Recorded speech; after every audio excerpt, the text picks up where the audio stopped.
नमस्कार, मी डॉक्टर सौरभ पटवर्धन आणि मी आता बोलतोय स्पेनमधून, जिथे ही युरोपियन कॉन्फरन्स सध्या होत आहे आणि तिथे मी काही व्हिडिओज प्रेझेंट करणार आहे.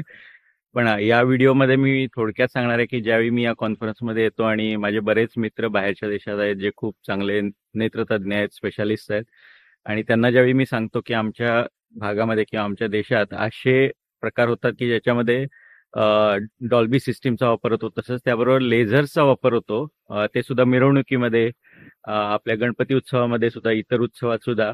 आणि हे लेझर्स आपल्या डोळ्याला घातक असतात. म्हणजे आमच्याकडे असे बरेच पेशंट येतात, अगदी तरुण मुलं येतात, ज्यांच्या पडद्याला ह्या लेझरमुळे छिद्र पडलेली असतात, ब्लिडिंग झालेलं असतं आणि काही लोकांची दृष्टी ही आयुष्यभरासाठी कमी होते.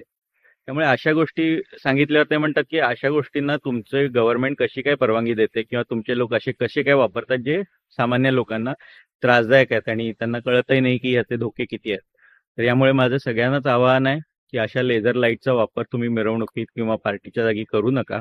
आणि तसंच जे लोक वापरत असतील त्यांनाही याविषयी जागृती निर्माण करा की या गोष्टीनं कुणालाही फायदा होणार नाहीये आणि त्यामुळे नुकसानच होईल. धन्यवाद.